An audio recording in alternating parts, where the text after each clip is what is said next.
por várias razões, que a gente não vai discutir aqui, porque não vem ao caso, mas por várias razões, a arbitragem acabou virando o mecanismo padrão de solução de conflitos para grandes lides empresariais no Brasil. Nem todo o Brasil. Eu sou do Amazonas, eu sei o que é não ser de São Paulo, eu sei o que é não ser do Rio, não ser de Minas Gerais. Então, nem todo o Brasil vive essa realidade ainda hoje, mas o que acaba acontecendo é sempre que tem uma grande empresa alagoana, uma grande empresa paulista fazendo um contrato, a empresa paulista acaba batendo o pé e exigindo a inserção de cláusula compromissória nesse contrato, principalmente nos contratos acima de um determinado valor. É muito raro achar contratos acima de R$1 milhão e quase impossível achar acima de US$1 milhão contratos que não tenham hoje cláusula compromissória nas relações empresariais. Então, ou você, como advogado, como profissional, aprende a usar esse instrumento e veja, a arbitragem é só um instrumento de resolução de conflitos como existem outros. Nós, como advogados, nós aprendemos a usar o processo civil, e o processo civil tem o seu valor e tem a sua importância, e nós utilizamos o Poder Judiciário. Nós, como advogados, aprendemos em prol dos nossos clientes, e às vezes tem inclusive negociações com notificação de lado a lado, notificações, aquelas negociações a partir de uma postura de pré-litígio, e aprendemos a criar um ambiente em que você faz ameaças suficientes para que ambas as partes sentem a cabeça e cheguem a um acordo. Nós, como advogados, aprendemos a celebrar contratos para evitar que litígios venham a ocorrer, e também nós, como advogados que atuamos no mercado empresarial, precisamos entender que a arbitragem é uma opção para a solução de conflitos, não só uma opção de resolução de conflitos, mas tende a se tornar a opção padrão de solução de conflitos para os grandes litígios empresariais. Agora, isso significa que a arbitragem é só para grandes litígios? Não. Se nós soubermos usar o instrumento com inteligência, se nós estivermos dentro de um ambiente que pode fazer com que isso ocorra, nós podemos sim usar a arbitragem para litígios mais singelos. Mas temos que fazer isso com inteligência, a gente vai falar sobre isso hoje, vai discutir isso. Mas eu sempre faço essa introdução, porque é uma introdução que é importante. Quando a gente fala de arbitragem, a primeira coisa que a gente tem que aprender a falar, eu tenho certeza que vocês todos já sabem disso, mas me perdoem de estar voltando para esse tema, mas toda e qualquer palestra que eu faço no Brasil inteiro sobre qualquer oportunidade que eu tenho a chance de falar para mercados emergentes, eu sempre toco nesse tema. Nós temos que aprender a distinguir a arbitragem de picaretagem. Esse é o primeiro tópico. Mais uma vez, eu sei que a maioria de vocês já sabe fazer isso de olhos fechados, mas é importante entender que a arbitragem é uma coisa e picaretagem, golpes usando a roupa de arbitragem são outra coisa completamente diferente. Então, para nós que somos novatos, para nós que somos neófitos e que nós que estamos começando hoje a entrar no mundo da arbitragem, se a gente terminar a noite sem saber mais nada, mas entender o que eu vou falar aqui nessa listinha, a noite já vai ter sido um sucesso. O que a gente precisa entender? Primeiro, a arbitragem e mediação não são a mesma coisa. Eu já ouvi, uma vez eu dei uma palestra e o aluno falou, professor, o senhor explicou, eu achava que mediação e arbitragem era igual compra e venda. Era o nome da mesma coisa, um nome composto do mesmo instituto, porque todo mundo fala mediação, arbitragem, mediação, arbitragem, mediação, arbitragem. A verdade é que mediação e arbitragem são agrupados por razões históricas, porque eram duas formas privadas de solução de litígio, mas esses dois institutos têm muito pouco a ver um com o outro. Exceto o fato de que eram privados, a mediação nem mais é só privada hoje, mas exceto pelo fato de que eram privados no passado, eles têm muito pouca relação com o outro. Por quê? Porque na mediação, o que existe é a participação de um terceiro neutro no litígio com a função de facilitar a comunicação, com a função de auxiliar as partes a eventualmente alcançar um acordo e sair das suas sair das suas posições e chegar efetivamente a uma solução dos seus interesses. O que o mediador faz, ele intermedia a conversa, ele tenta fazer com que as partes, por exemplo, exemplo clássico, marido e mulher, outro exemplo mais clássico, dois irmãos que eram sócios do mesmo negócio e, por razões familiares, se odeiam. A gente tem um caso famoso do irmão que foi flagrado com a esposa do outro e eram sócios e o negócio, obviamente, desfez, enfim. Aí o que acontece? Você tem uma série de discussões emocionais envolvidas com aquele negócio, que tudo que o irmão fala, o outro imediatamente acha que é inaceitável e vice-versa. Eles não conseguem mais conversar entre si. E se os canais de comunicação estão fechados, o que acaba acontecendo é que eles vão ter que ir para um litígio para solucionar o conflito deles. O que a mediação faz? Permite que venha um terceiro neutro, que não é nenhum dos dois, e tenta fazer com que eles avancem além dessas questões emocionais, emotivas, nesse caso, nesse exemplo específico que eu estou dando, para eventualmente alcançar um acordo. Não. E no final do dia a mediação pode dar certo ou ela pode não culminar no acordo. O mediador pode tentar e no final do dia o acordo pode não se concretizar. Na arbitragem, não. Na arbitragem, você também já sabe disso, eu tenho a participação de um terceiro neutro no litígio com o objetivo de decidir esse litígio e chegar numa sentença e ouvir testemunhas, analisar as provas, analisar argumentos e no final do dia produzir um documento chamado sentença arbitral, que equivale na nossa legislação processual à sentença judicial. Quando nós falamos desse terceiro que participa da arbitragem, a sua designação correta é árbitro. Eu não dou outra designação. A lei não dá outra designação para o terceiro neutro que participa do procedimento arbitral, senão chamá-lo de árbitro. E a figura do juiz arbitral é uma figura que não existe. Aí alguém vai levantar a mão e dizer, opa, alto lá. Artigo 18 da Lei de Arbitragem fala: o árbitro é juiz de fato de direito e a sentença que profere não está sujeita a recurso ou homologação pelo Poder Judiciário. Se você prestar atenção nessa frase, o sujeito dessa frase é o árbitro. O árbitro é juiz de fato de direito. Quando a legislação diz isso, o que ela está dizendo é que o árbitro, esse sujeito, o cidadão que tem essa designação, tem a função de julgar os fatos, ele tem a função de julgar o direito como se juiz fosse. Mas isso não permite que se lhe dê a designação de juiz arbitral, como inúmeras decisões, tanto em ações civis públicas, como manifestações do Conselho Nacional de Justiça, como do Ministério da Justiça, deixam isso muito claro. Outro ponto importante: ninguém é árbitro. Eu sou advogado. O professor Aldemar é advogado, a professora Paula é advogada. Essa é a nossa profissão, é isso que nós fazemos na nossa vida. Nós podemos, eventualmente, estarmos numa condição de árbitro. Nós podemos ser...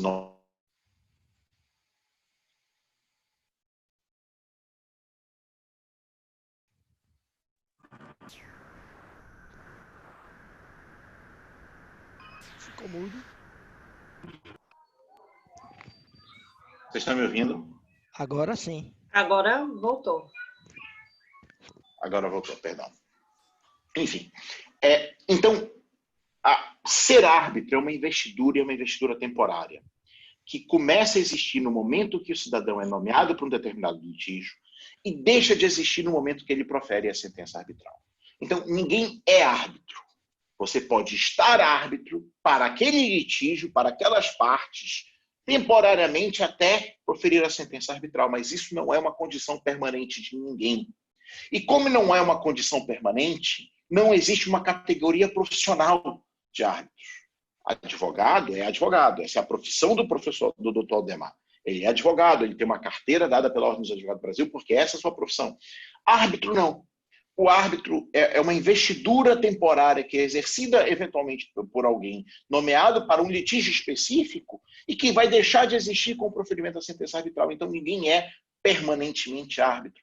E um dos golpes mais comuns que existem é o golpe da carteira profissional do árbitro. Isso é picaretagem. Se vocês virem isso, por favor, saiam correndo.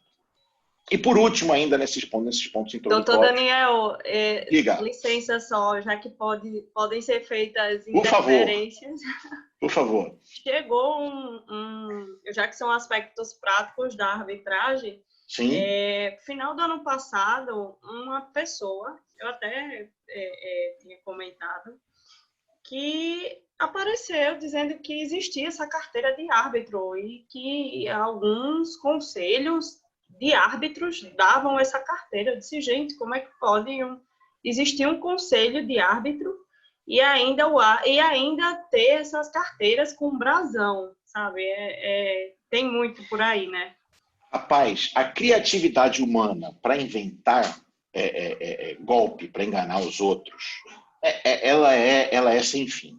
Né? Ela é sem fim. Eu brinco o seguinte, usa a expressão juiz arbitral, só tem 3 tipos de pessoas que usam a expressão juiz arbitral. Alguém que é ignorante sobre direito e não entende nada sobre direito e não entende nada sobre arbitragem. Essa pessoa, coitada, é por falta de estudo.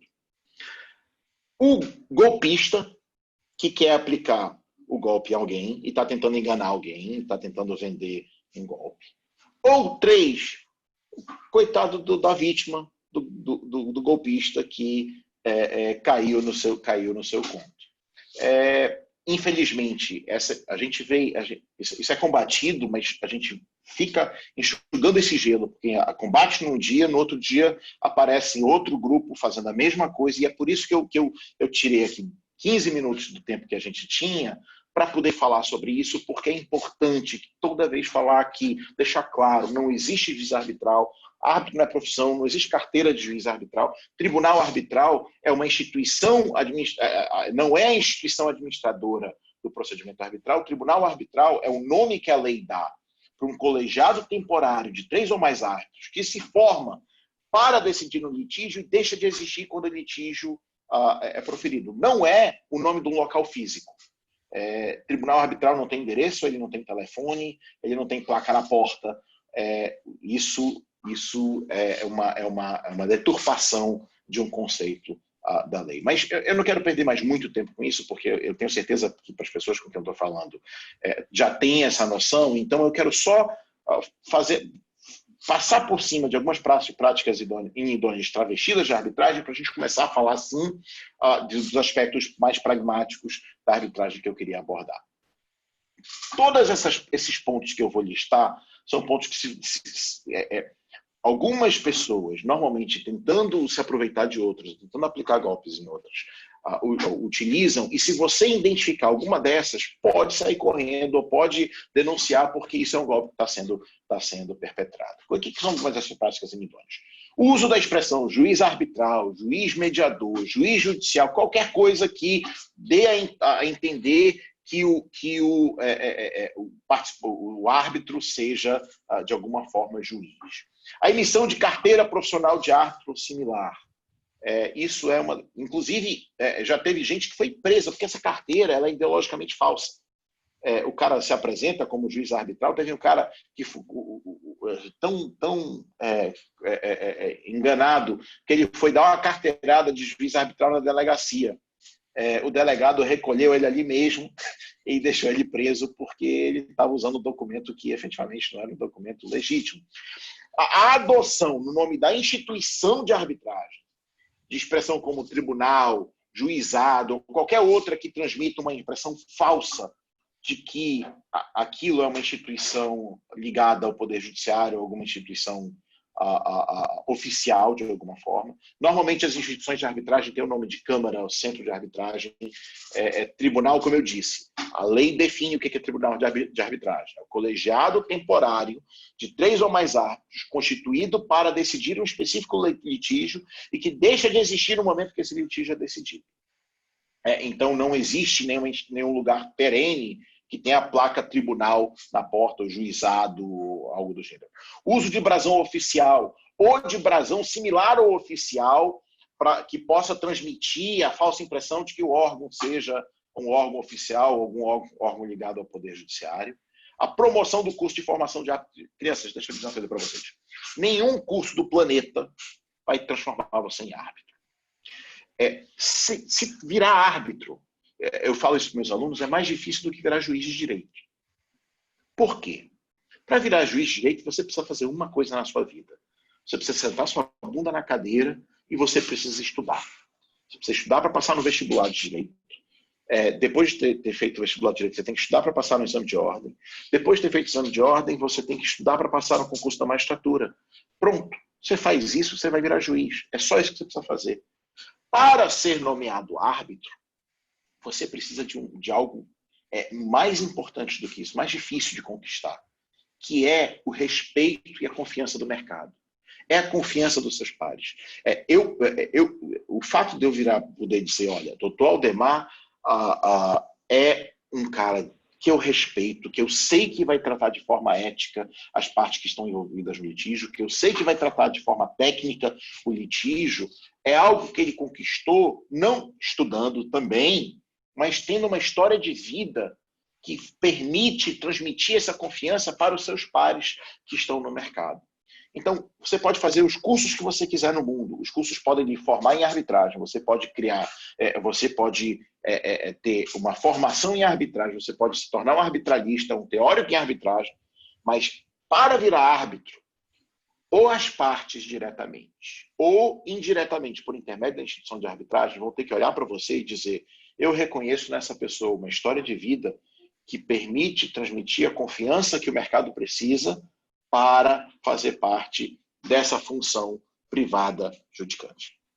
E isso você só constrói com a história de vida antecedente. Isso não cai de paraquedas. Então, nenhum curso do mundo vai lhe formar árbitro. E quando sai o anúncio no jornal, curso de juiz arbitral, venha fazer e pagar a módica quantia de R$5.000, ganhar uma carteira de publicação no nome de diário oficial, saia correndo, isso é golpe, denuncie, isso é claramente um golpe, usando a roupa de arbitragem. Outra coisa importante também, o fato existem muitas pessoas que, mesmo da área jurídica, que não entendem muito bem como é que funciona esse negócio de arbitragem. Então, é muito comum existir cobrança de débito, cobrança judicial de débito, travestido de arbitragem. Para a arbitragem existir, tem que ter, em algum momento, o que a gente vai falar sobre isso, a assinatura de uma convenção de arbitragem. Você só sai da esfera do Poder Judiciário e entra na esfera da jurisdição privada se você assina um documento que transfere esse poder do Poder Judiciário para o privado. Se você não faz isso, esse privado é só um privado, é só um outro cidadão na esquina qualquer. O que acontece muito? Algumas instituições idôneas saem, a instituição diz: olha, vem aqui que eu vou cobrar o cara o dívida que ele tá te devendo. Aí ela manda uma notificação para um cara que nunca assinou convenção de arbitragem nenhuma, o cara chega lá, tem uma simulação de uma audiência com um cara se fazendo passar por juiz arbitral. Você tem que pagar, senão eu vou fazer isso, vou fazer aquilo, eu sou juiz arbitral, pague o cara. E aí o incauto, sem saber o que está acontecendo, acaba lá cedendo. E, na verdade, eles estão fazendo uma cobrança de dívida extrajudicial com a falsa roupa de arbitragem, porque de arbitragem não tem nada. Para que fosse arbitragem, as partes precisariam fazer a concessão do poder para o árbitro de forma antecedente, ou numa convenção ou na convenção de arbitragem, ou via cláusula compromissória, ou via compromisso arbitral. Pois bem, senhoras e senhores, falamos muito sobre isso, mas vamos agora falar do que interessa. Ok, achei legal esse negócio de arbitragem, interessante. Quando é que eu escolho? Quais são os critérios que eu uso? Qual é a minha construção lógica para decidir se eu uso ou não a arbitragem para um determinado contrato, se eu vou ou não eleger a arbitragem num determinado conflito? Essa análise ela é feita eu tenho que dividir essa análise em duas fatias. Primeiro, eu tenho que saber quais são os critérios jurídicos que me permitem escolher a arbitragem. E depois, tão importantes quanto, são os critérios estratégicos para saber se a arbitragem deve ser escolhida para aquele caso ou não. Quais são os critérios jurídicos? O que eu analiso para dizer eu posso escolher a arbitragem para esse eventual conflito? Em todos os casos, só pode ser submetido à arbitragem se tiver discutindo o direito patrimonial disponível. Isso significa dizer o seguinte: se você colocou no contrato e o teu contrato não é nulo, você pode mandar para a arbitragem. Facilita um pouco a vida. Também só posso levar para a arbitragem se as partes forem capazes de contratar. A convenção de arbitragem, que é esse pacto que você assina, que dá poder para o árbitro, ela tem duas espécies: a cláusula compromissória e o compromisso arbitral. Qual é a diferença entre esses dois? É que a cláusula compromissória é assinada antes de existir a briga e o compromisso depois que a briga já existe. Quando nós falamos de cláusula compromissória, em algumas áreas nós temos algumas considerações para fazer sobre a eficácia limitada da cláusula compromissória. Nos contratos de adesão que não são consumeristas, nos contratos consumeristas e nos dissídios individuais da Justiça do Trabalho. Tá? A lei fala o seguinte: se o teu contrato for um contrato de adesão, mas não for um contrato consumerista, a cláusula compromissória será válida se ela estiver em negrito, com espaço para a rubrica própria ou em termo apartado. Caso contrário, ela será ineficaz em relação ao aderente. Então, é importante tomar esse cuidado se você está fazendo um contrato de adesão, por exemplo. Você é um prestador de serviço que presta serviço para a empresa, o seu contrato é contrato de adesão, você quer colocar uma cláusula compromissória, não é um contrato regido pelo CDC, você quer colocar a cláusula compromissória, você tem que colocar ela em negrito, com espaço para a rubrica própria, ou num termo apartado ao contrato. 2. Se for com o consumidor, a lei não diz isso, mas a jurisprudência deixa claro que você pode ter cláusula compromissória com o consumidor, mas o consumidor tem o direito de escolher, na hora do litígio, se ele quer te levar para a arbitragem ou se ele quer te levar para o Poder Judiciário. Então, você não consegue, como fornecedor, compelir o consumidor a ir para a arbitragem porque ele assinou um contrato com cláusula compromissória, ainda que esteja em negrito, ainda que esteja em termo apartado. Tá? O consumidor, por especificidade da lei consumerista, tem o direito de dizer, na hora do litígio, que se ele decide para a arbitragem ou se ele decide para o Poder Judiciário. E nos dissídios individuais da Justiça do Trabalho, recentemente teve uma alteração da lei que permite que as pessoas que recebam 2 vezes o teto da retribuição do INSS possam ter cláusula compromissória. Então, isso faz com que sejam inválidas as cláusulas compromissórias em relação aos demais. Mas isso todo mundo já sabe, os critérios jurídicos todo mundo está morto de batido de saber. A pergunta mais importante é: qual é a reflexão que eu faço? Quais são os critérios estratégicos? Quando eu pego um contrato, quais são as perguntas que eu me faço para saber se eu ponho ou não cláusula compromissória nesse contrato? E a pergunta 0 é a seguinte: o litígio da transação, ou o litígio o sigilo da transação, ou o sigilo do litígio é essencial? Se a resposta for sim para essa pergunta, esquece as outras. Você põe cláusula compromissória no seu contrato. Porque, por conta de como o nosso sistema funciona, você consegue garantir que o litígio que vá para a arbitragem fique em sigilo, tanto na arbitragem quanto depois no Poder Judiciário, se você fizer a sua cláusula bem organizadinha. Deixa eu dar um exemplo para vocês. Eu acho que o advogado que assina, obviamente eu estou exagerando, tá? Mas o advogado que assina contrato social e não sugere aos sócios que incluam cláusula compromissória, ele deveria ser representado no OAB por inépcia profissional. Porque se tem uma coisa no mundo que não faz sentido ser pública, é a briga entre sócios, gente. Uma empresa tem que ser muito sólida, tem que ter muita fundação para sobreviver uma briga pública dos sócios.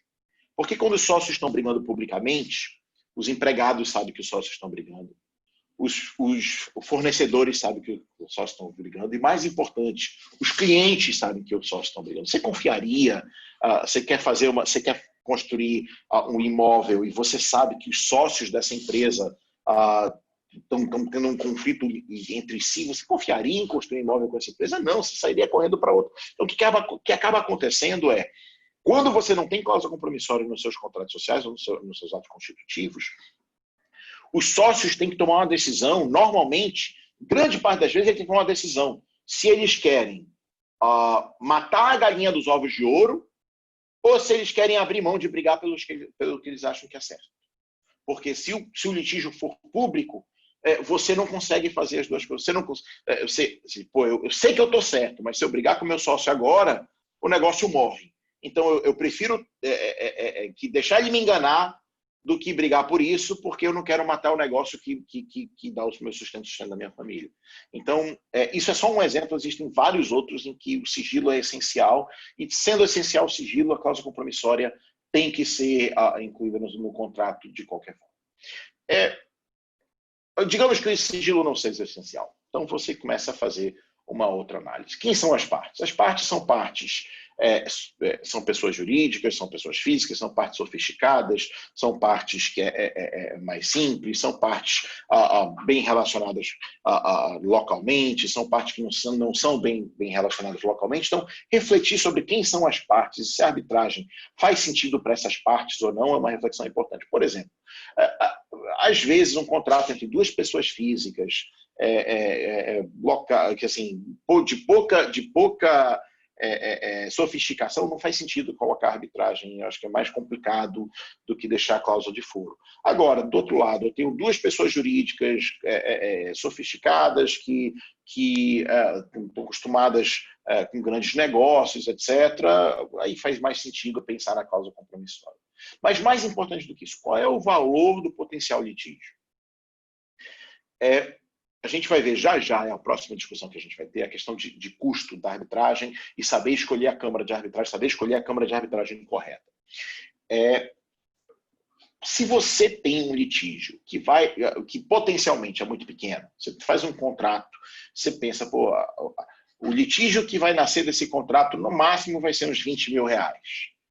Talvez, para um litígio de potencial de 20 mil reais, certamente não faz sentido cláusula compromissória escolhendo grandes instituições nacionais, e até para instituição local, 20 mil reais fica apertado de fazer uma arbitragem decente com esse valor. Eu não sei qual é a experiência de Alagoas, mas na experiência do Amazonas, que é o mercado regional, 20 mil reais é um negócio que vai ficar apertado no procedimento arbitral mesmo assim.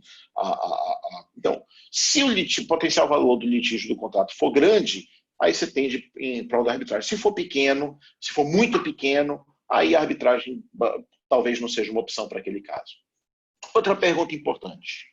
Para o teu cliente, se tiver um eventual litígio, quão importante é ter uma solução célere? Se a solução célere para o seu cliente é importante, a arbitragem é a solução que você tem que pensar. Se para o seu cliente não solucionar eventual litígio durante um bom tempo é uma opção, talvez a arbitragem não seja o melhor caminho a ser seguido. Depois disso, qual é a eventual complexidade do potencial litígio? Quanto mais complexo, com mais filigrana, quanto mais detalhado, quanto mais único o teu litígio, mais a arbitragem faz sentido. O nosso judiciário, e eu não estou criticando aqui os juízes não, tá? Nós, como sociedade, exigimos dos nossos juízes produtividade. Produz, sentença. A conta, se vocês, é assustador, façam essa conta. Eu já fiz em vários estados, eu não fiz para Alagoas, mas eu fiz em vários estados. Conta quantas sentenças por ano, em média, os juízes proferem, versus quantas horas de trabalho por ano o juiz.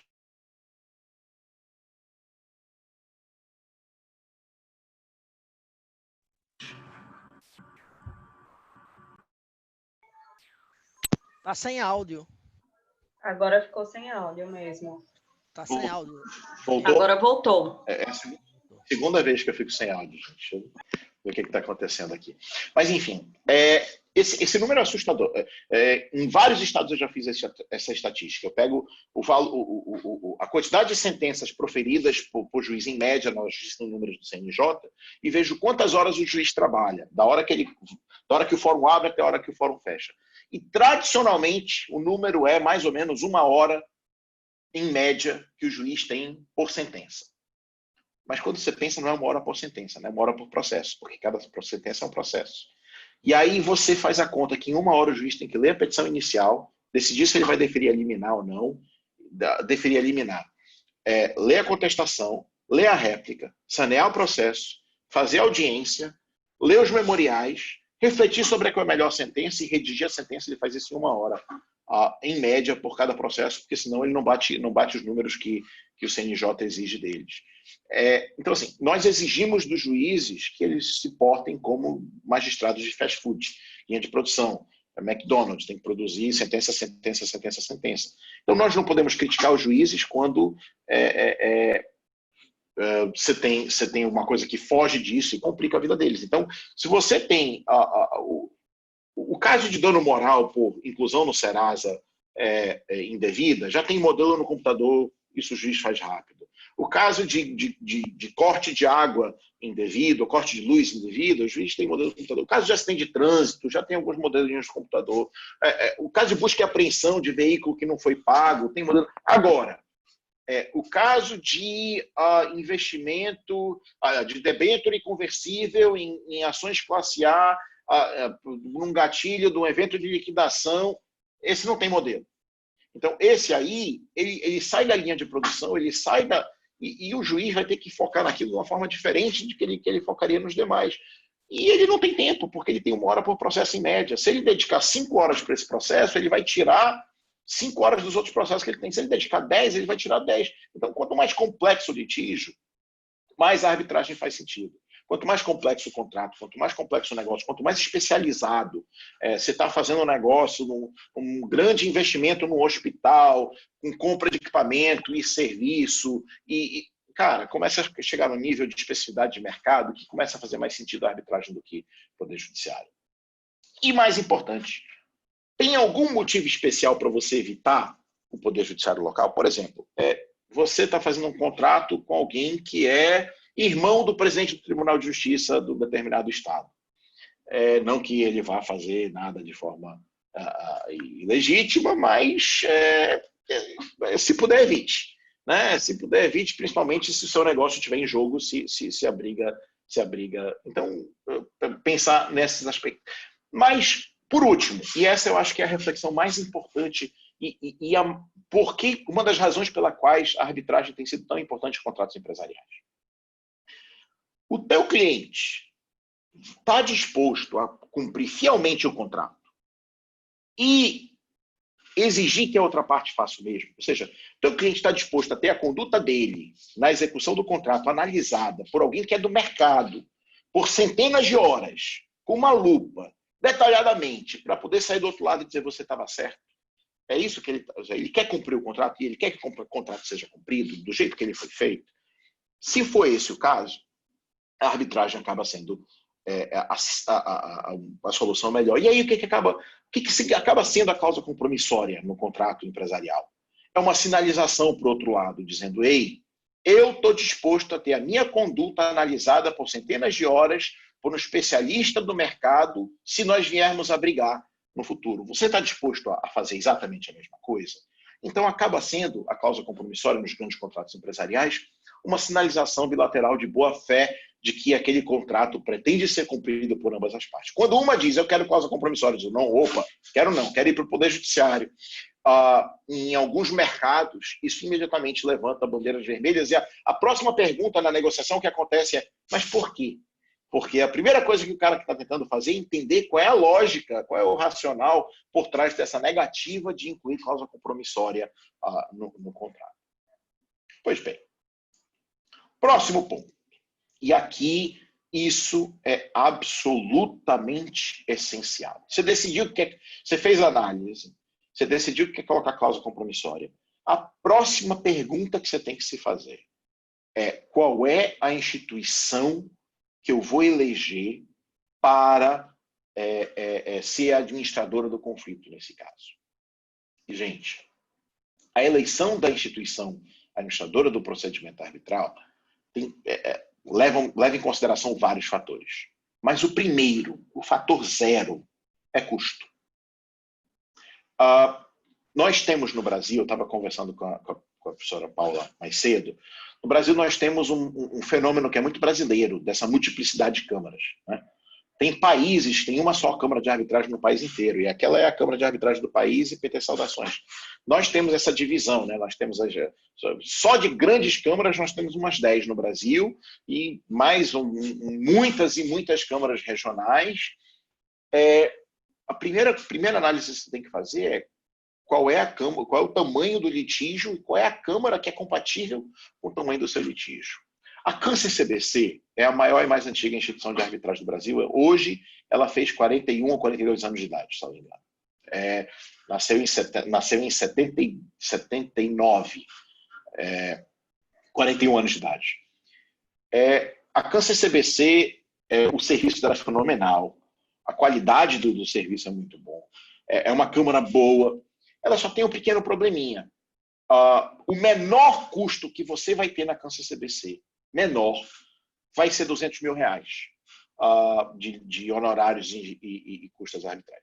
Porque a Câncer-CBC, o mercado dela é o mercado de grandes litígios, de 1 milhão, 2 milhões, 3 milhões de reais para cima. Ela não está muito preocupada na briguinha de menor tamanho. Isso é um caso real, isso eu vou falar para vocês, é um caso real. Nós estruturamos com um cliente uma SCP, uma sociedade de participação, ele ia fazer um investimento muito vultoso, não me engano, eram alguns milhões de reais que ele ia fazer, mas enfim, nós estruturamos a SCP para ele, sem que ele aparecesse, ele não queria o risco do negócio, ele queria fazer investimento, queria segurança do investimento, mas sem um risco, estruturou para ele, colocamos uma cláusula com a CCBC, porque a CCBC é uma instituição muito boa, a qualidade da instituição é muito boa. Era compatível com o tamanho, colocamos a cláusula. Algum tempo depois, o cliente nos liga e a gente vai lá no escritório dele e ele diz: rapaz, é o seguinte, sabe aquele contrato que vocês fizeram para mim? Pois é, cara, o meu cunhado ia fazer um investimento, foi fazer um investimento numa sorveteria lá do bairro dele. E ele investiu R$40 mil. E como eu tinha aquele modelinho que vocês fizeram para mim, eu passei para ele aquele modelinho e resultado, o cara está devendo R$12 mil para ele, não paga, eles estão brigando, mas parece que tem uma cláusula com o CCBC aí nesse contrato. Cara, assim, por isso que você consulta advogado antes de fazer contrato, por isso que os modelos não são iguais. Aquele contrato aquela cláusula fazia sentido porque era um contrato de vários milhões de reais. Para o contrato da sorveteria da esquina, de R$40 mil com litígio de 12, não faz o menor sentido, porque o custo para iniciar a arbitragem era múltiplas vezes isso. Acabou que nós mandamos notificação para o outro lado, ameaçando iniciar a arbitragem, dizendo que ia aumentar o custo para R$200 mil e tal, aí eles acabaram negociando entre si. Mas se a outra parte fosse mais maliciosa, tivesse batido o pé e dizer, vai lá, entre com a arbitragem, divirta-se. Obviamente que ninguém ia jogar dinheiro ruim em cima de dinheiro bom, e aqui ia ser desgraça, ia ser um problema. E tem mais, a jurisprudência é muito clara de dizer que o fato de ter se tornado economicamente inviável a arbitragem não é exclusão, não permite que você exclua a arbitragem, porque a eleição foi feita a paciência. Então, a primeira coisa que você tem que analisar é qual é a instituição cujo preço é compatível com o seu contrato. Porque também existem instituições que conseguem lidar com esse litígio um pouquinho menor. A Camarb, tudo bem, R$12 mil é apertado para qualquer briga, mas a Camarb você consegue fazer uma arbitragenzinha na Camarb por R$15 mil, valor total. Instituições regionais como a Canorte, você consegue fazer a arbitragem lá por R$3 mil, porque ela está pensando no mercado local. A Cameal, com certeza, deve ter algo... E aí me ajudem aí, Aldemar, a professora Paula. Imagino que a Cameal tenha, eu não olhei a tabela, mas deve ter uma tabela que se adeque a litígios menores que fazem mais sentido para esse tamanho de litígio. Né? Permite, é bem adequada à realidade local. Algumas vezes chama um pouco a atenção de quem não está acostumado, mas no frigir dos ovos, se você pega todo o custo que você teria com a arbitragem, né, e os benefícios que você teria com ela, e fizer a comparação com aquele mesmo procedimento na justiça, é infinitamente melhor fazer pela Cameal. Eu vou já fazer exatamente essa comparação usando a Canoff. Mas, assim, instituições regionais, pensando no mercado regional, fazem. Então, a primeira coisa que você tem que ver é qual é a instituição que tem uma tabela que é compatível com o tamanho do meu contrato. Meu contrato é de R$100 mil, as minhas opções são essas. Meu contrato é de R$1 milhão, as minhas opções são essas. Meu contrato é de R$10 milhões, aí começa a abrir meu leque de opções. Então, o primeiro fato. Desculpa, quando eu estava lá na secretaria, na coordenação da Cameal, como o doutor Aldemar mesmo comentou, a tabela de custas, nós tivemos arbitragens lá de 40, 50 mil, 100, 200, 500, né? E vários milhões também. Então, nós tivemos de todos os valores, eu acho que de acordo com a necessidade, né? Até de 55 milhões. A nossa realidade aqui de Alagoas, nós não temos grandes empresas, nem grandes sociedades, apenas algumas, né? Em virtude da cultura do Estado, né? Não, mas veja, instituição regional existe para isso. Instituição regional existe para atender o mercado regional. Uma coisa você tem um contrato de 20 milhões, aí você tem outras opções. Você pode ficar na instituição regional, mas você também pode ir para outras instituições maiores. Agora, você tem um contrato de 100 mil, 50 mil, se você for depender das instituições nacionais, você vai ficar chupando o dedo, com exceção, duas exceções importantes. A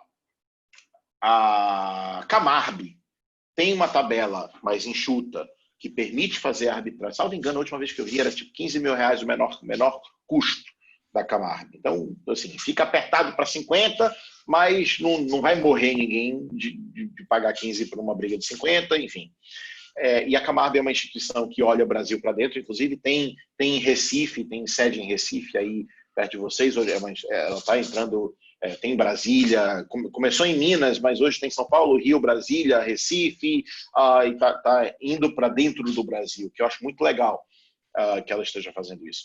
E, impressionantemente, a CCI, que é a Câmara de Comércio Internacional, a maior e mais antiga instituição de arbitragem do mundo, ela tem um escritório nacional e ela é conhecida como uma instituição cara, vamos deixar isso claro, ela é conhecida por ter um custo alto, mas a CCI adotou uma tabela para pequenos litígios, que eles consideram tudo abaixo de 6 milhões de reais, pequenas causas para ele é 6 milhões de reais para baixo.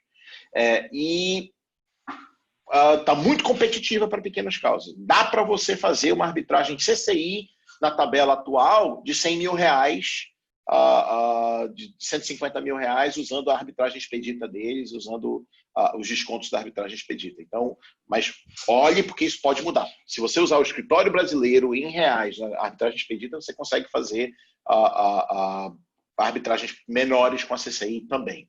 Mas, enfim...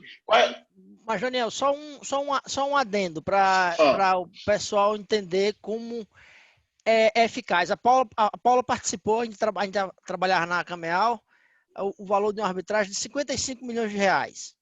Tá? Houve uma sentença nesse nível. Né? Ficamos todos pensando que isso aí ia desandar para o Poder Judiciário. Né? 20 dias depois, não mais do que isso, no máximo um mês, recebemos a notícia de que a parte que foi vencida cumpriu integralmente todos os termos da sentença. Ou seja, era um pedido de socorro que ela fazia e não sabia como fazer. Às vezes, Aldemar, o executivo quer pagar, mas ele tem que lidar com o conselho de administração. E o conselho de administração tem que lidar com os acionistas. Então, ele quer pagar, mas ele não pode fazer isso voluntariamente por razões de política interna, e ele precisa que alguém mande ele pagar. Então, não é que ele não tem que esgotar até as últimas instâncias e arrancar mais dinheiro da empresa, ainda mais se não tiver razão para brigar, que ele vai onerar mais a empresa com isso. Então, quando você perde uma arbitragem, pensando agora como advogado de empresa que já tem essa reflexão, você teve arbitragem, você perdeu. Ok. O que a gente faz agora? A gente pode brigar, mas dificilmente a gente vai perder e você vai embarcar nessa e a gente vai criar mais custo, vai ter honorários da anulatória, vai ter, em compensação, você tem alguém que está mandando você pagar, você paga isso, e, cara, o que você faz da vida? Você fabrica papel, volta para fabricar papel, o que você faz da vida não é participar do processo judicial. Então, alguém disse que você achava que estava certo, alguém disse que você está errado, ok, vida que segue, paga, toca a vida. Não só, obviamente, exceto nos casos que leva à falência. Mas faz sentido isso. Ou seja, empresas de fora de Alagoas, viu? Empresas de fora de Alagoas. Eu lembro bem desse caso, Todemar. Foi um tribunal, né? Arbitral 3 árbitros que receberam seus honorários na maior tranquilidade e a sentença foi cumprida na outra semana. Eu estava lá na secretaria da Câmara nessa época. Você cumprindo o seu papel, pacificou o litígio. E assim, eles ficaram muito satisfeitos porque eles queriam uma solução rápida e a gente até ficou assim, né, na época, achando que ia desenrolar no judiciário para ser cumprido, e eles cumpriram integralmente, assim, super rápido. E o que eu vi durante a minha gestão lá na Câmara, Todemar, é que mais de 90%, eu acho que não mais de 95% das sentenças arbitrais foram cumpridas todas voluntariamente, de acordo com a decisão dos árbitros. Se teve uma ou duas que foi para o judiciário, foi realmente por conta daquela falta da boa-fé que o doutor Daniel falou, porque não queria resolver, né? Exatamente a parte que perdeu, que estava errada, que não queria resolver rápido, queria realmente ficar discutindo isso, e aí continuou a discussão no judiciário. Foi isso que aconteceu. Então, assim, só resumindo, qual é a análise que você faz para escolher uma Câmara? Primeira coisa, zero. É uma Câmara séria? Não adianta ela ter uma tabela de custas boa se é a Câmara que não tem reputação. A gente não discute Câmara de fundo de quintal aqui. Então, primeiro ponto, ela tem seriedade, ela tem reputação, é uma Câmara qualificada, check. Feito isso, a próxima coisa é a análise de tabela de custos. Então, no mercado alagoano, a Cameal parece atende as duas caixinhas sem o menor problema. Atende tanto a história, a seriedade da instituição, como tem uma tabela de custos que se adequa à realidade local. Depois, se você tem mais de uma opção, você tem um contrato de, sei lá, você tem um contrato de 40 milhões. Aí você começa a ter a opção de tabela de custas, que começa a comparar e começa a ver que com esse valor você pode ir tanto para uma instituição menor, mas você também pode ir para uma CCBC, você também pode ir para uma Camarb, você também pode ir para uma Ciesp-Fiesp. E aí você começa a ver coisas como serviço, regulamento. Tem gente que gosta mais da forma do serviço de uma, de outra, e aí, quando empata nos critérios anteriores, você desempata na que você mais gosta. Mas você não pode começar aí na que você só viu o nome uma vez num congresso, sem se dar conta do que isso significa quando você inclui essa Câmara na sua cláusula. Aí eu dei alguns exemplos de instituições, tanto mundiais quanto nacionais, e a regional que eu tinha aqui era a Canorte, porque isso originalmente foi desenhado para o Amazonas. Lá tem a Cameal do Norte, a Cameal do Amazonas é a Canorte, é uma instituição também que pensa a realidade local, que também já teve grandes disputas, mas também lida com a mesma facilidade com disputas menores. Aquilo que o Aldemar falou, e usando o exemplo da Canorte. Porque a arbitragem é cara.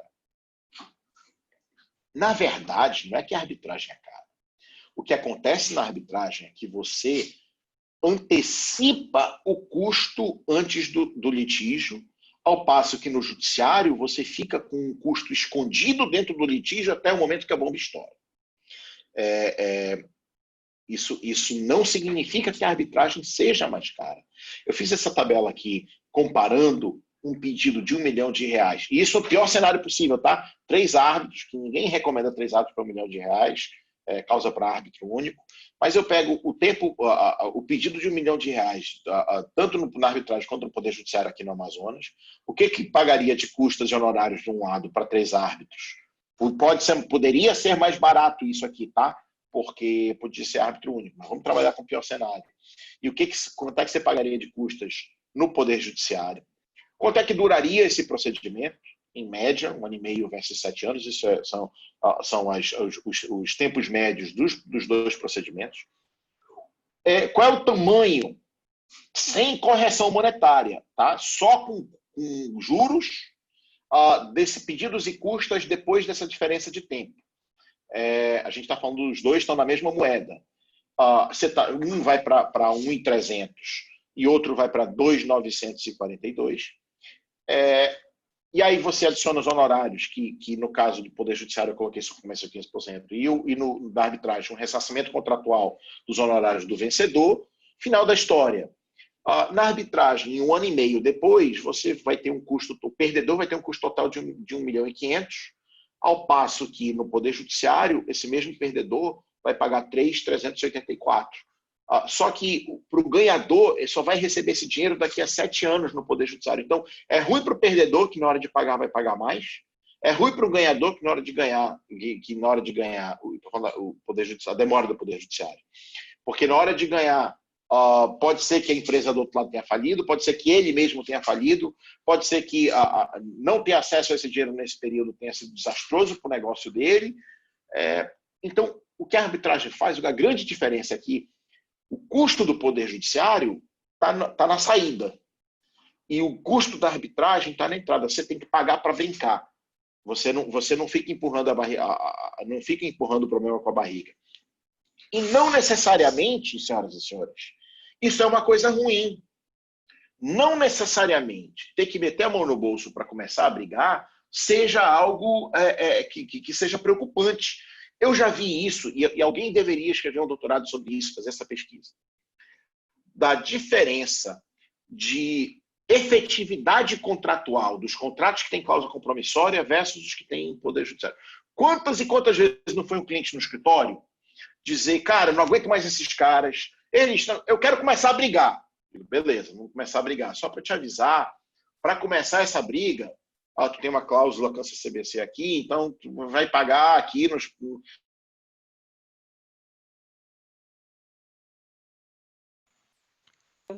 Saiu o áudio, voltou agora.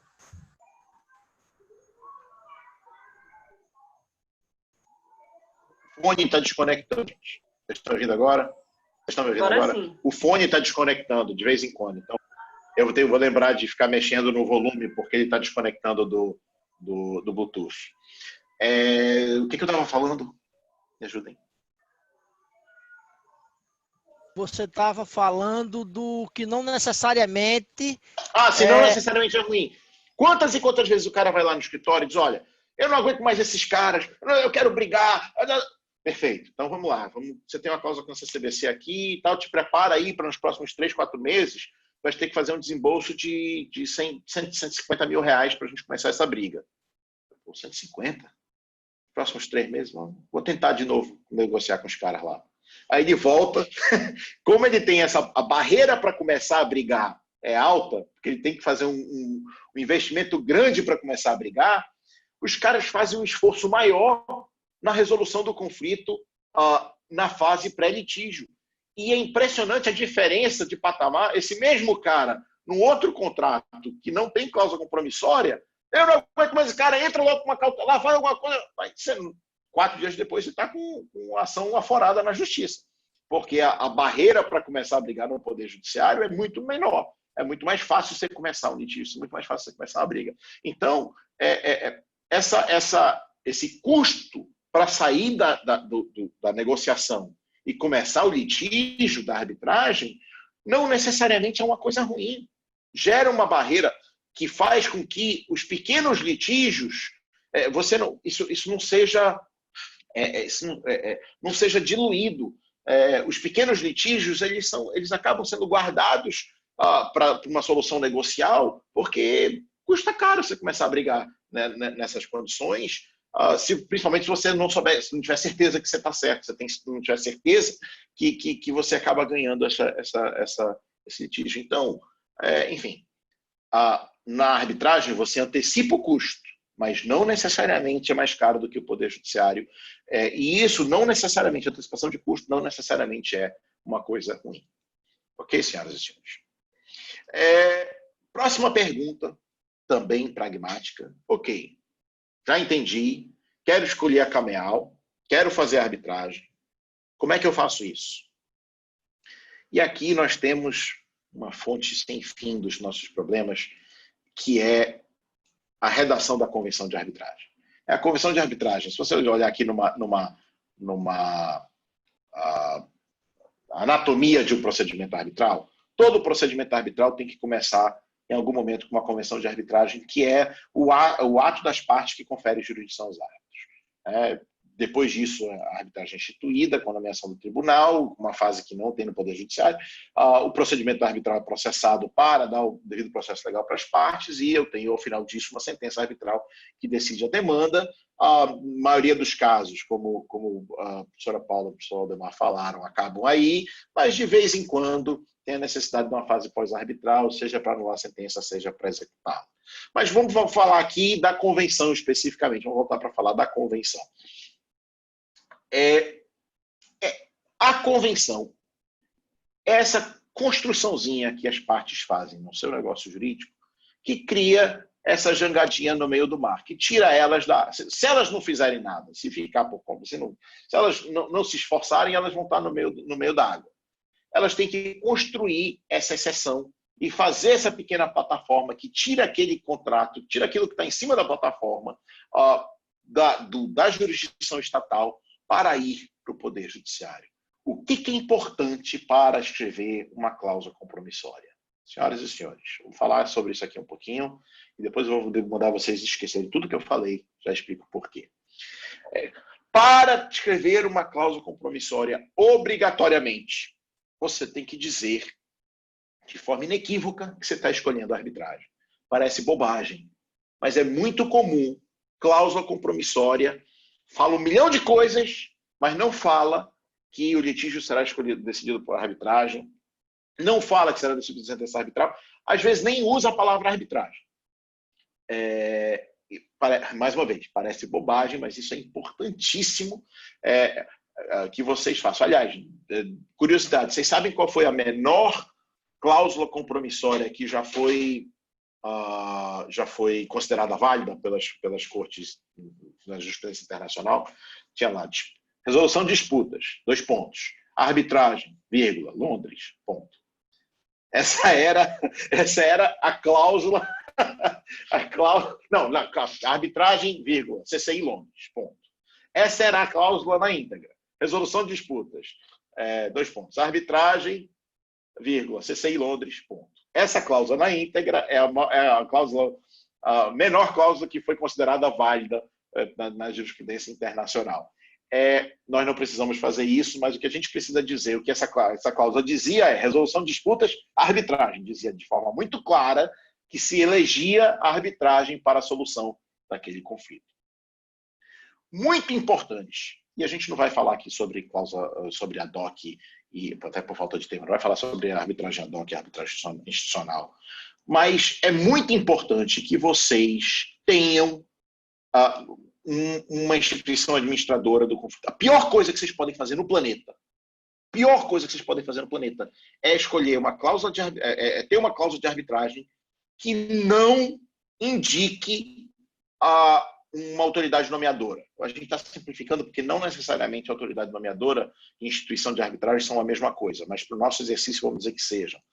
A pior coisa de fazer é uma cláusula que diz que o conflito será resolvido por arbitragem, cada uma das partes elegerá um árbitro, esse árbitro elegerá um terceiro, e não sei o quê, e no final do dia não está dito em momento nenhum como é que quem vai administrar o conflito, principalmente se essa nomeação de árbitro não for possível fazer de comum acordo.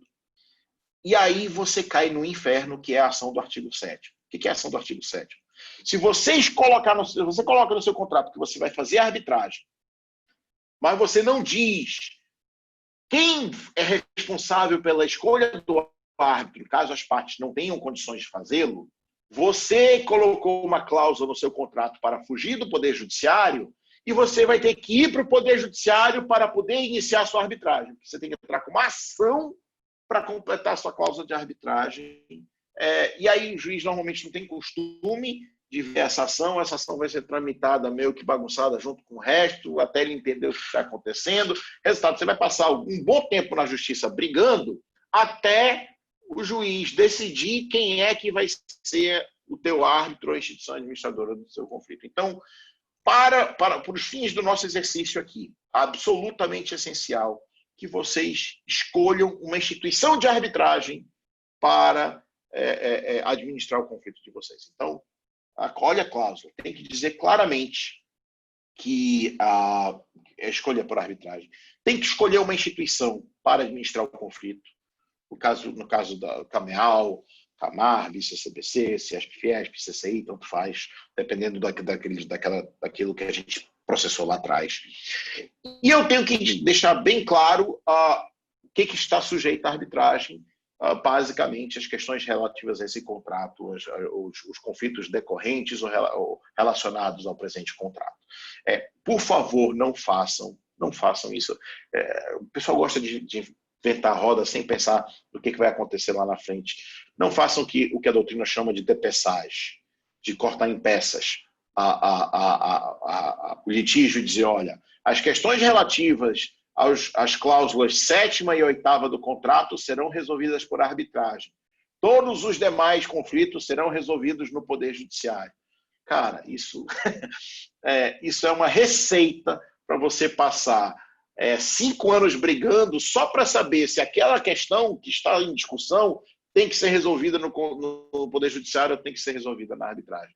Escolha um e ponha tudo dentro do bolo para o que você escolher. Agora, assim, você também pode fazer várias outras coisas. A cláusula de foro tem que deixar bem segregada. Não precisa colocar cláusula de foro, mas se for colocar, diz que para as questões relativas ao procedimento, as questões judiciais relativas ao procedimento arbitral, fica eleito o foro de Alagoas, etc. e tal. Definir a sede é importante, mas não é obrigatório. E você pode escolher um monte de outras coisas. Mas o que eu recomendo, principalmente para a gente que está começando? A gente, no curso de prática de arbitragem, a gente discute cada um desses detalhes, dessas questões detalhadamente, mas enquanto você não for um arbitralista de escola, enquanto você não estiver no nível do Aldemar, o que você faz é o seguinte: você escolheu a CAMEAL, beleza. Vai lá no site da CAMEAL, o site da CAMEAL tem uma cláusula modelo. Essa cláusula modelo você copia para o seu contrato. Isso vai lhe evitar um milhão de dor de cabeça de tentar inventar a roda sozinho. Vou escolher a CCI. Vai lá no site da CCI. O site da CCI tem uma cláusula modelo do contrato. Não precisa inventar a roda, está lá. Se você colocar aquela cláusula, o regulamento vai resolver todo o resto. Eu escolhi a Canorte. Vai lá no site da Canorte. O site da Canorte tem uma cláusula modelo. Use aquela cláusula. Se você usar essa cláusula, todo o resto vai ser resolvido.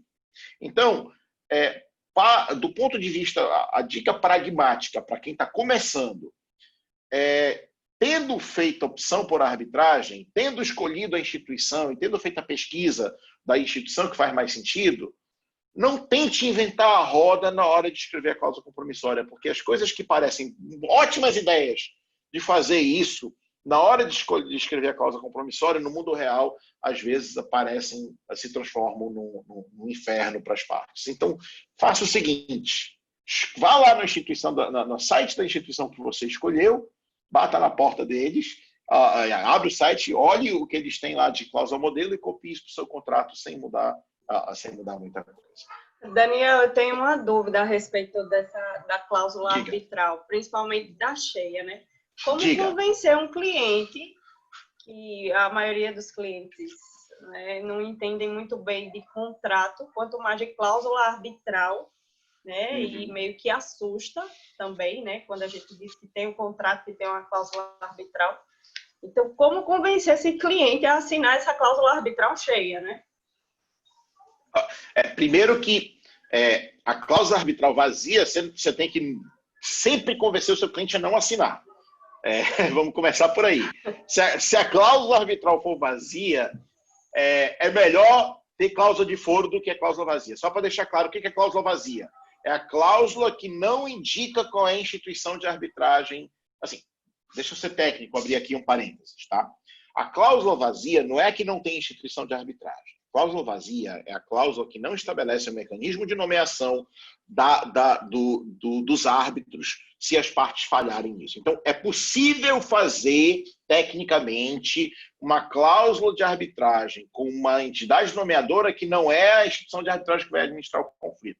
Esquece isso. Isso é para quem está em nível avançado 6 de arbitragem. Por enquanto, cláusula vazia, a gente vai chamar de cláusula vazia a que não indica nenhuma instituição de arbitragem e cláusula cheia a que indica uma instituição de arbitragem na cláusula para administrar o conflito. Primeiro, nunca assinem uma cláusula vazia. Nunca deixem os clientes de vocês assinar uma cláusula vazia. É um inferno. É um inferno porque seu cliente quer começar o litígio, a outra parte, muito da sua confortável, sabendo que ela vai atrasar o começo do litígio durante 2 anos, para que você tenha que ir para o Poder Judiciário e inicie um processo para o juiz começar lá pelas tantas, ele sentencia para poder, o juiz vai dizer, tá bom, finalmente escolhi, o Aldemar vai ser o teu árbitro. E aí o processo começa para o Aldemar. Então, se a cláusula não indicar uma instituição, não deixa o cliente, é melhor ir para o judiciário. É melhor abandonar a arbitragem e ir para o Poder Judiciário. Aí a pergunta é, como é que eu convenço o meu cliente a escolher a arbitragem? Acho que a pergunta vai mais lá para trás. Hoje, o que você faz é uma análise das vantagens comparativas da arbitragem em relação ao Poder Judiciário. Aquelas perguntas que eu falei lá atrás. Tu vira para o teu cliente e diz, cara, tu queres que o teu contrato seja cumprido? Tu vais fazer o que está no contrato? Tu queres que ele faça a mesma coisa? Colocando a cláusula de arbitragem, fica mais seguro para ti que ele vai ter que cumprir o contrato. Porque fica mais difícil meter uma perna para o pessoal, para quem vai analisar isso de forma mais profunda, etc. 2, tu vais poder dialogar como parte com pessoas que entendem do mercado, coisa que, diferente do juiz, que é um generalista por definição, você pode ter gente específica que compreenda o mercado de arbitragem atuando. 3, sigilo. É a única forma de garantir o sigilo do teu litígio. É a única forma de garantir o sigilo do teu contrato, porque você pode ter uma cláusula de sigilo no processo judicial e o juiz pode ou não dar o segredo de justiça, porque as hipóteses de segredo de justiça para o processo judicial são limitadas. Mas a arbitragem tem uma regra, o CPC diz, se a arbitragem foi sigilosa, o Poder Judiciário é obrigado a dar tratamento de segredo de justiça da cautelar pré-arbitral, da ação anulatória de sentença arbitral e da ação de execução de sentença arbitral. Então, o sigilo é absolutamente essencial. Segundo, que é o seguinte, o processo na justiça passa muito tempo na justiça. Passa 7 anos na justiça. Mas passa 7 anos no armário, na estante. Na frente dos olhos do juiz, passa muito pouco tempo. Como a gente viu, estatisticamente falando... Doutor Daniel. Diga, excelência. Eu tenho achado tão bonito esse número 7, porque é um número cabalístico. Porque eu tenho vários processos com 19 anos, com 23 anos. Eu já peguei processos que já chegaram em minhas mãos com 27 anos. Tá? E eu não estou falando de 1920, não. Eu estou falando do ano de 2020, eu estou falando de 2019, 2018. Então, quando você fala em 7 anos, eu digo, deve ser lá em Manaus. Não. Manaus são eficientes. Porque, me desculpe.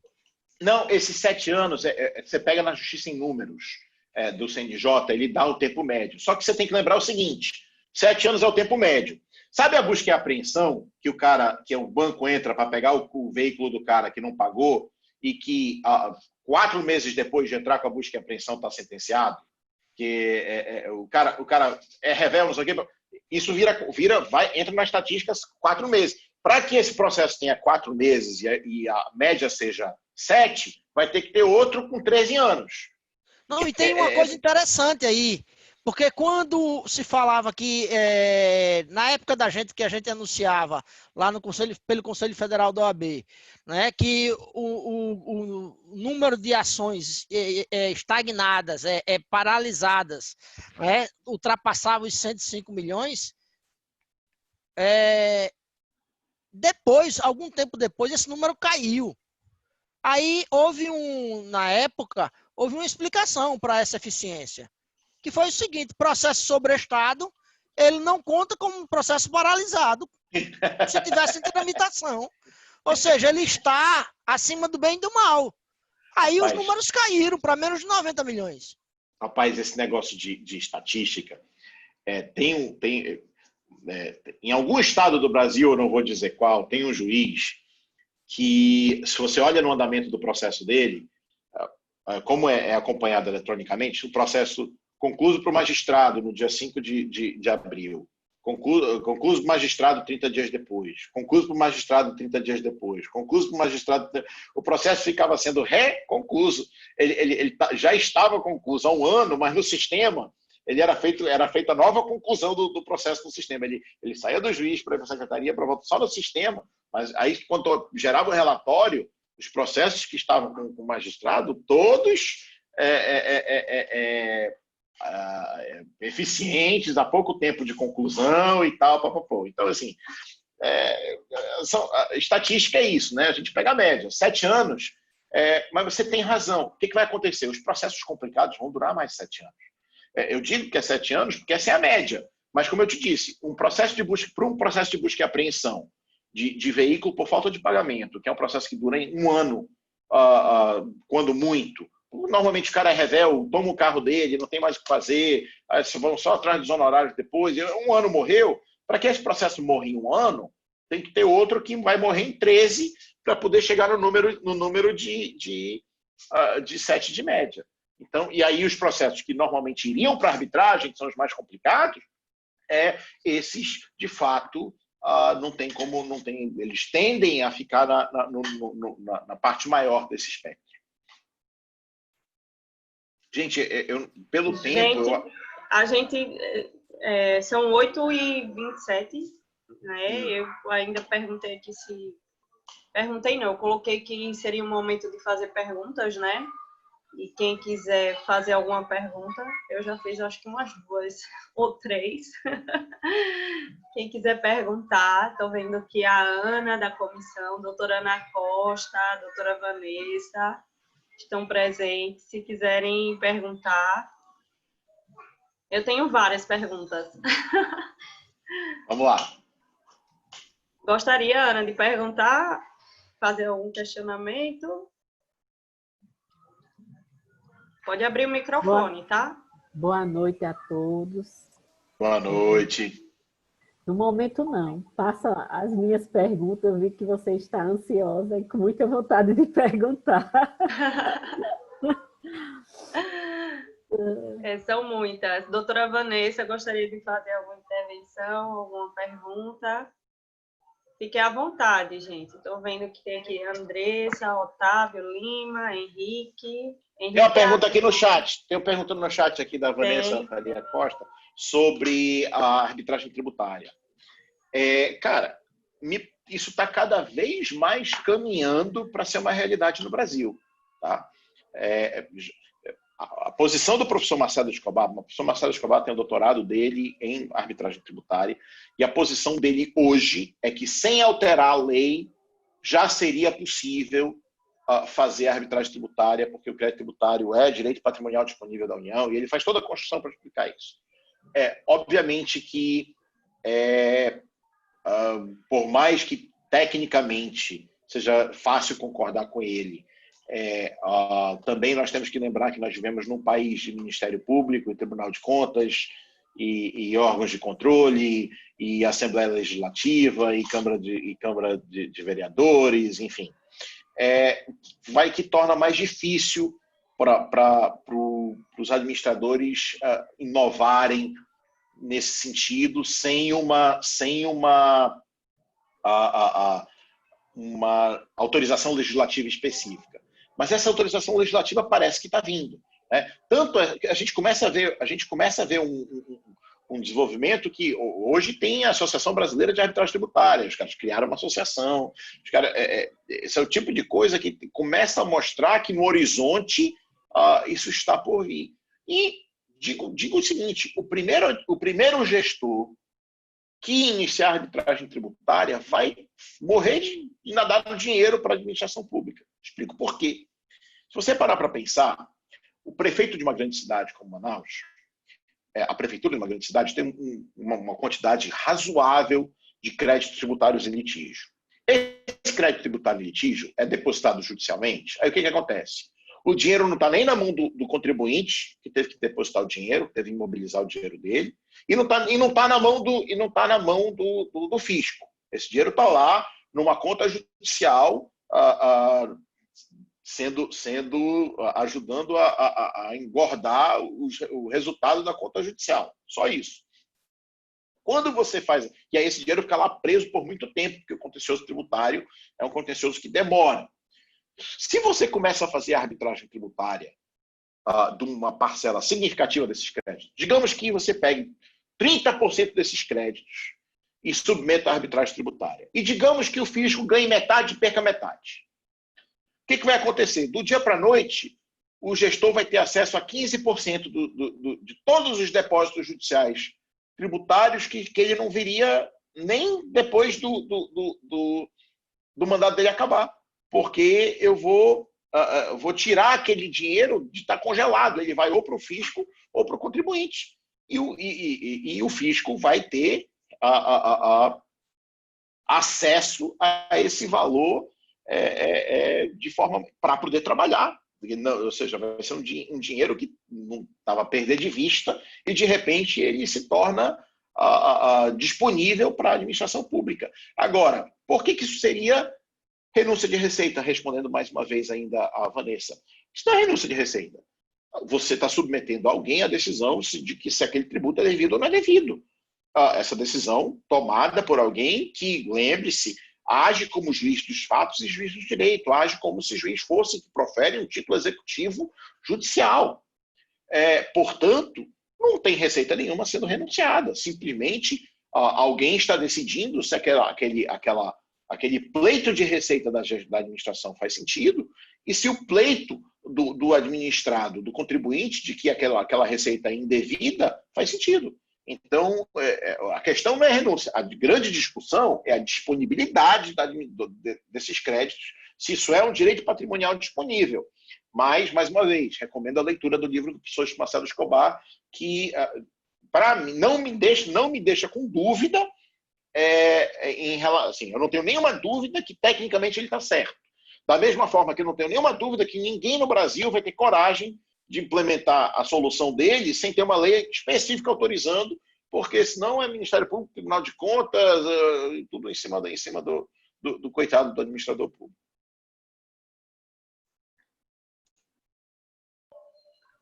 Bem, gente, nosso horário está 3 minutinhos aí estourado. Alguém mais gostaria de fazer algum questionamento?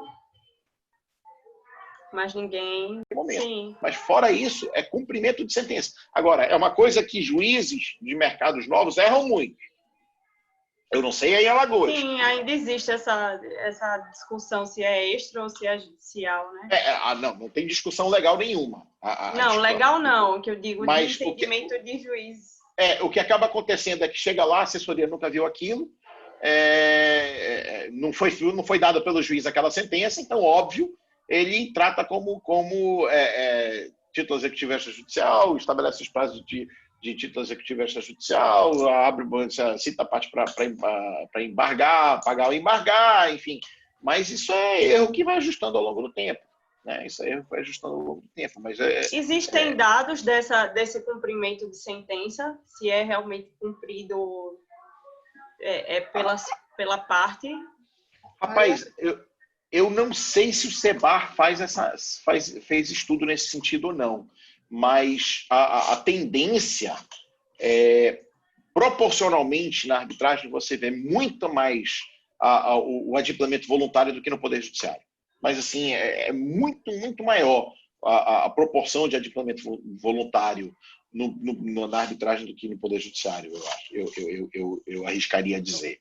Não, mas efetivamente, eu não posso lhe falar de fonte agora, mas eu já li, né, algumas vezes, em que esse índice chega em torno de 70% ou mais de cumprimento voluntário dos termos da sentença. Né? Então, por mais que seja diferente a arbitragem da mediação, se você for a origem da arbitragem, no final dos anos 800, para o início dos anos 900, quando se queria falar de paz, se falava de tribunal arbitral entre as nações, né? De decisões arbitrais. Então, na origem em si, por mais que seja, digamos assim, algo em que um terceiro árbitro vai decidir, né, em tese, o direito a ser entregue, é muito menos litigioso, muito menos, digamos, aquela tensão do Poder Judiciário, é muito mais colaborativo do que uma ação judicial. Então, isso faz com que, naturalmente, ao final de uma demanda arbitral, as partes estejam distantes de se encontrarem em pé de guerra. Né? Deixa eu só adicionar uma curiosidade aqui. Você falou da história da arbitragem, e essa é uma curiosidade que eu descobri há algum tempo. O Talmud, que faz parte dos livros sagrados judaicos, na Mishnah Sanhedrin 3.1, tem a seguinte regra no Talmud: os casos envolvendo propriedades serão decididos por 3 juízes, por 3 julgadores. Um litigante escolhe um dos julgadores, o outro litigante escolhe outro julgador, e esses 2, em conjunto, escolherão um terceiro. Vocês conhecem esse desenho de algum lugar? Fantástico. Que bom.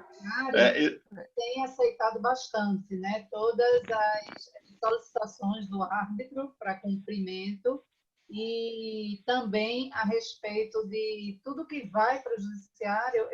Pelo que eu acompanhei, o doutor Demair pode também falar a respeito disso, a gente tem um entendimento bastante interessante. Inclusive, o tribunal aqui do Estado, o CJL, quando eu estava lá na Câmara, ele mandou um processo, o processo inteiro, tinham mais de 7 volumes, todo lá para a Câmara, porque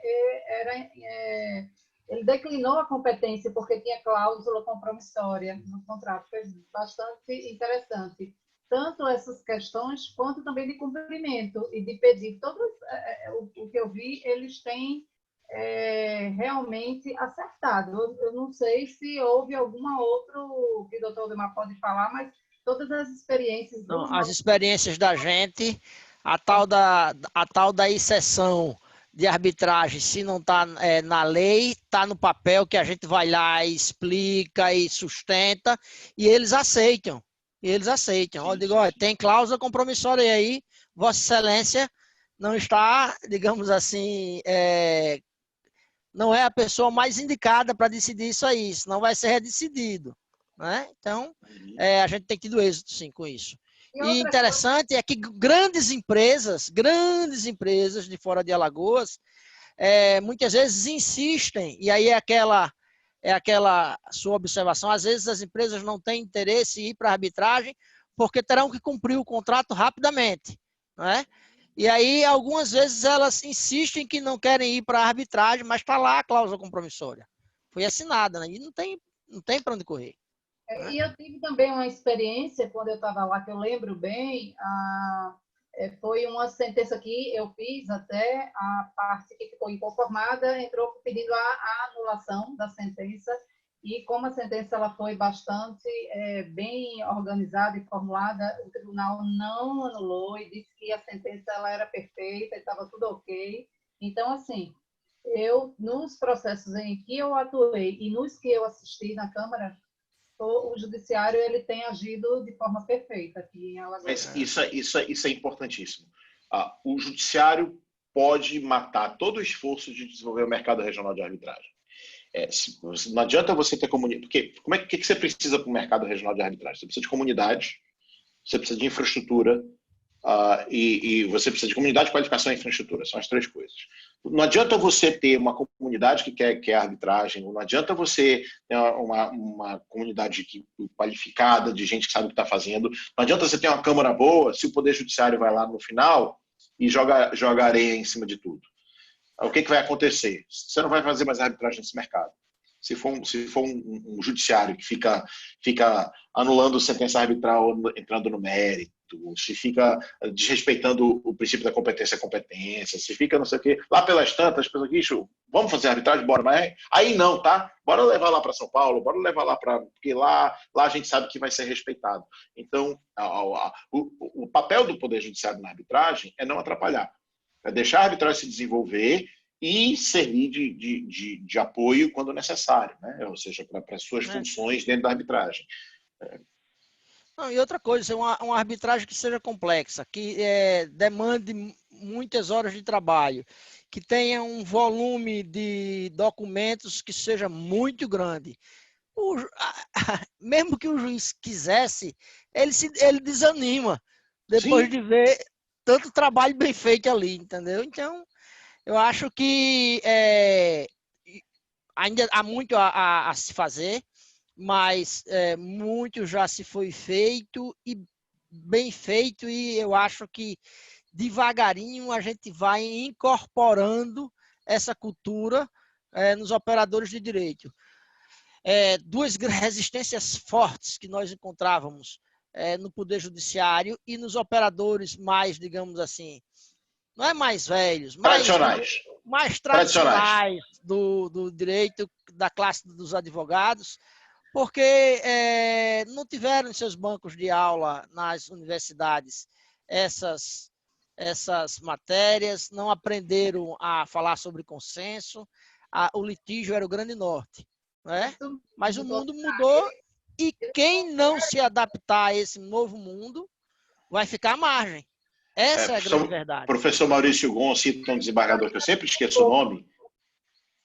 Eita, desculpa, doutor Daniel. Não, eu peço desculpa, por favor. Complementando o que o doutor Aldemar falou, eles não querem sair da zona de conforto, né, doutor Aldemar? Está muito bom daquele jeito, então deixa lá.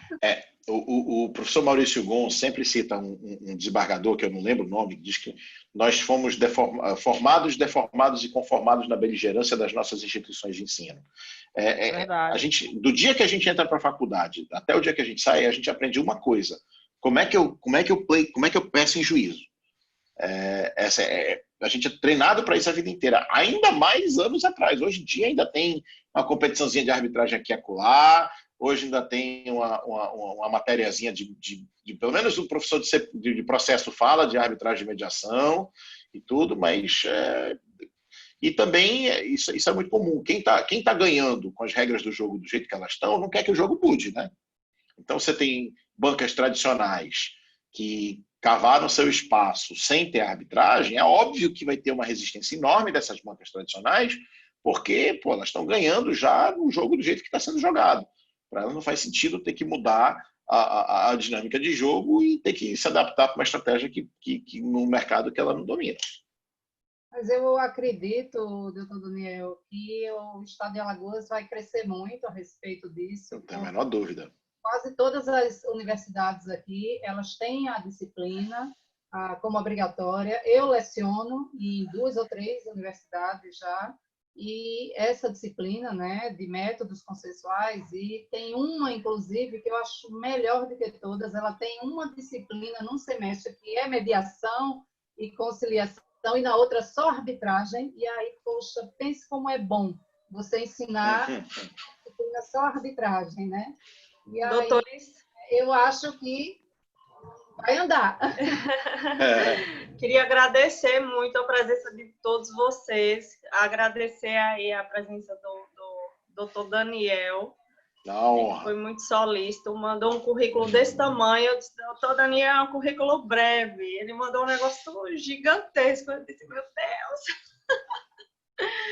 Agradecer ao doutor Nivaldo também pela oportunidade da gente estar fazendo o nosso segundo café com mediação e arbitragem, né?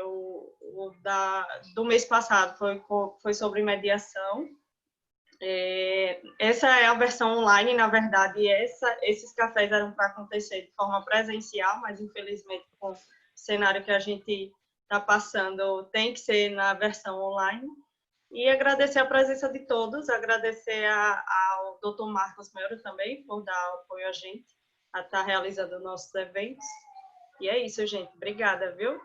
Obrigado, gente. Considerações finais, doutor Aldemar, doutora Paula, fiquem à vontade, doutor Daniel também.